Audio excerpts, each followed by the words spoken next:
Hey guys, welcome to today's video review. I am going to be watching Toni the Phoni as an aggressive player, and we're going to talk about gas pedal, right? So being an aggressive player, you really have to have control of your gas pedal on how hard you're pushing. So in this scenario, he has a great idea about where his enemies are, kind of everywhere, but he knows specifically there's one right there. That's probably going to be his primary threat at this point. So he knows that, and he doesn't just charge into the fight this time. He does that later. We'll show him fail. It's okay. He's going to do the same to me. But look at that beautiful wall bounce. So you can already see this guy's pointed at the bin, but he could easily just swing just a little bit. That's not a lot of anglage. That's a new word, by the way, anglage. Angling that he has to change. Not a lot of turn, pivot, shift, whatever you want to call it. So that's a great application of the wall bounce, and an aggressive attitude is coming in at an unexpected angle when otherwise the enemy would expect you to be in the spot. I think that's why he's able to easily clean up that kill. And what I like about his aggressive playstyle here is he doesn't just clean up right there because he's taking shots. He knows there's somebody else, so he wraps around. He changes his approach on things, and that's really important as an aggressive player as well, is understanding that you can't stay still. You gotta move. Being able to clean somebody up when their shield is up is a really good skill to have, but you gotta learn to not do it as well. You gotta just let it go. Maybe they'll get res, maybe not. If you're a good enough player, then it won't matter, right? Helps clean up that lifeline, heals up, and then this is a part where the aggressive play style falls apart though. So this is the other side of the coin. He knows that there's a third player because, 2 down, 1 to go. His Bloodhound is going to scan him in a second here. There it is. So as you might have been able to see, Bloodhound scan, that's a terrible color. Let's do this one. Bloodhound scanned an enemy over here. So now we know where our last player is.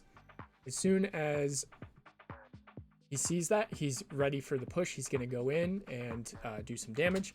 But this is where that aggressive player style needs to back off the gas pedal. You can tell he's kind of hyped up. He's feeling good. We've got 2 down. It's a kind of 2v1, but I think that was a mistake right there.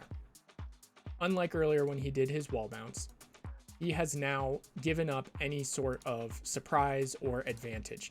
Coming over that ledge, he could have used this. He could use this, could use this, could have dropped a little further over here. Because he has rifles, distance should be his friend. He could put a little damage even before he drops at all on this person and just have that little bit of extra advantage. But he was probably wrapped up in the moment and just dropped straight on the person. Whiffs all the shots, which is unfortunate because now he's at 11 rounds and, hip firing a Havoc, which isn't the best one to hip fire with anyway, but that's the gun he has. And trying to finish off this Seer that was feeling confident enough to push this other player. So this is what I'm talking about gas pedal, right? Is instead of just making a direct push on this Seer after he drops, you have the high ground. You have the ability to choose how you're going to approach this fight. And as a good aggressive player, you should be able to, tap strafe over or whatever. Just going straight over the edge is probably not the best thing to do. In general, just following an enemy is generally not the best thing to do. So I think that's where the aggressive play style failed. I think that shooting from above or using one of these other points of cover would have changed the outcome of that fight. He's going up against a squad. He knows that they're over there. He has a wingman and a peacekeeper. He is going to be aggressive and close up. That is where he likes to live and play. Misses his shots, whatever, not a big deal. Everybody misses. We all get over it. Goes for a better height advantage. That right there, did you see it, ladies and gentlemen? That is what we want to see, even if you're an aggressive player, is look, go, stop, go. Look at all this terrain that he had to take in as soon as he crested that hill. He was probably listening as well to get better identification of where the enemy is. Instead of just rushing through, and because he's sighted in, I assume he's really looking right in here. Instead of just having that and then getting flanked from the side because he missed somebody here or missed somebody here, he paused. He let himself take a half moment and just think about it. And I think that attitude is what changed the outcome of this game, this particular squad fight versus that last one we saw. It gives him the advantage to be able to, okay, I'm going to get in a position where I can do my close-up fighting.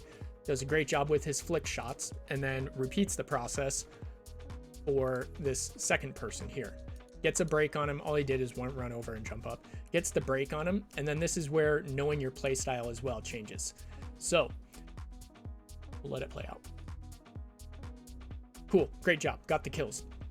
I want to point out two things about this. And they're not negative. They're just things to understand. He makes the crack. Boom. Okay. The right call is to try and focus and finish this person off. Now he decides, because he is an aggressive player and because of his loadout, to push this distance. That is okay. Look at this. Again, gas pedaling, right? Go, go, go, go, go. Stop.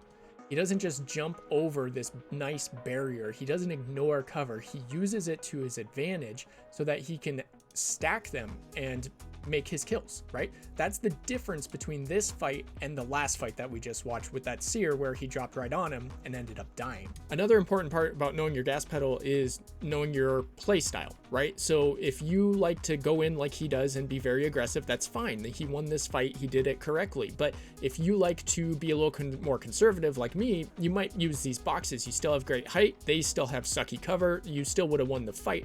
As I was watching his video, there was lots of good things that he did and lots of things that he didn't do so well, but it all revolved around misapplication of that gas pedal and getting a little too hyper focused. Like right here, for example, like look at his zoom on this.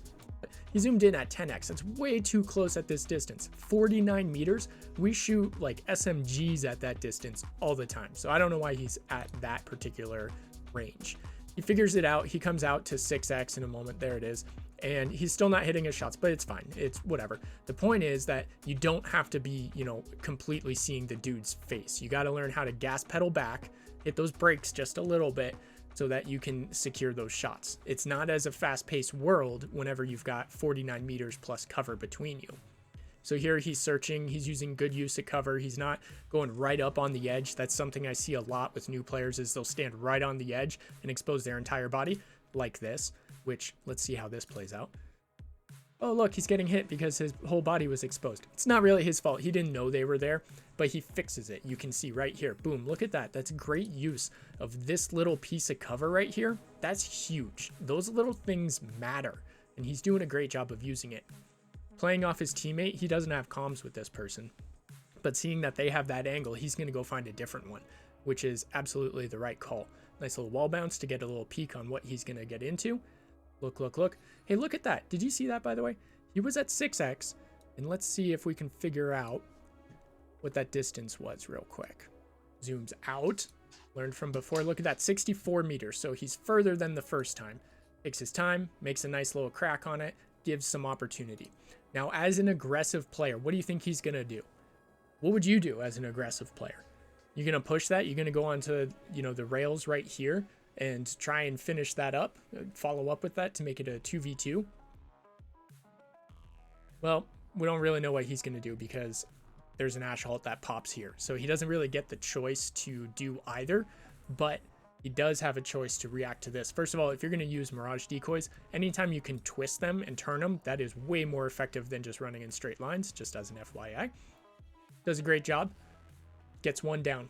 Now, as an aggressive player, what are you going to do? We talked about the gas pedal. Is this the time to push it, or is it the time to think? Well, I think he makes a good call.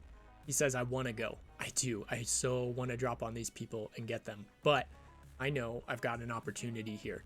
So he takes it and just absolutely decimates the team. That is the end of the team right there. Yes, they have somebody up still, but that is the defining mark as the loss for that squad. Finishes the kill here, so does a really good job just doing it from distance. No reason to be right on him. Now, here's where the gas pedal fails a little bit, is there's 3 squads, right? We know there's only one person left on one squad, and we don't know where the other one is. And he loses all of his height and advantage just to ego challenge this player. He almost dies to this player, actually, and probably would have if his lifeline wasn't there to help him. So I disagree with that drop, but I mean, he did a good job overall. Luckily, the third party wasn't right there, and just looking here, we can finally find him. He's got a Kraber. He sees them. Okay, all right, miss, whatever. Not a big deal. People miss. Should have hit that too, but, I missed too, so whatever. Now we're in a bit of a pickle, though, because we have 2 shots with the Kraber left. And he's got to figure out how to get these guys. So what is the play? right? It makes sense. See, that was a beautiful play, personally, I think. Because what is the point of shooting that guy right there? Right here, absolutely could have made this shot, or should have been able to. Maybe he was shaken because he missed his last two, but what would have to happen after this? If he made this shot, he headshot them, he goes down because he wasn't fully healed, whatever. What has to happen? They have to go up the zip line that's over here, right? They would have to travel all the way to this person, and hopefully, actually not hopefully, it just wouldn't happen. Let me explain that. So what I mean is the time it'd take to res that guy is shorter than the time it would take to get to him. So you're not really having a 2v1, and you have the massive disadvantage of the zip line and limited control over your weapons while shooting from the zip line. So absolutely the right call to not take that shot. So I think this discipline on not taking this shot right here is very critical. And again, I think it shows the attitude of a winning legend. No fighting's happened since the last little spot you saw. I just jumped forward a couple minutes, and what we have is the guys came off the building, but we don't know where they are. So he's searching, he's looking for his positioning. Good use of cover there, right? Not overexposing himself. Now that we've ID'd where they are, he's gonna get the ultimate positioning. Only 2 shots with the Kraber, so not really worth wasting them. Plus, being able to loot a new gun at this point is not gonna happen. So it's not like he could just, drop and trade. Although sometimes, if you're lucky, that will happen in the end game here. So looking at this, he goes, you know what? We need better positioning. We're gonna go over there because it's just wide open between us and them as it was standing. Goes over to the building, absolutely the good call. Plenty of places to peek from. He's got, whatever kind of missed opportunity there. Sometimes you just miss. It is what it is. What I really like is he takes a breath on this. He doesn't just push because, they're kind of scrambly. They don't really seem organized, but he waits. He's looking for that Kraber shot. We're looking for that crack. We're looking for that down to really get this end push put in, but we're not going to rush it. Even as an aggressive player, this is why he's going to win the game, guys. Spoiler alert, he wins the game. This is why, because he's not rushing. There's a difference between being aggressive and rushing. And this is an example of being aggressive, but not rushing. Being patient. It's interesting to see how people's behaviors change in the end game. So Toni almost always, when he ults, will run straight forward, but he doesn't in this example. He gets the crack, he knows he's got to push, he's worried about the ambush right around the container, which is all legit, but right there, I wouldn't have run around the rock. This is giving the Bloodhound way too much time to get a bat off or something to reset it to be a fair 2v2 instead of an unfair 2v2. So a little learning point there, but then he realizes he's in a bad spot, will retake the high ground and systematically dissect this last circle, which is exactly what you should do. But one thing I want you guys to think about is if you're an aggressive player or not, what's your gas pedal usage? Are you just, flying in there and losing your fights because you overgassed? Or maybe you're not gassing enough. The equally could be said, if you're just staying back and trying to snipe everything, you're probably not going to be very comfortable once it is close up, and it will get close up. So think about your play style and what your gas pedals are.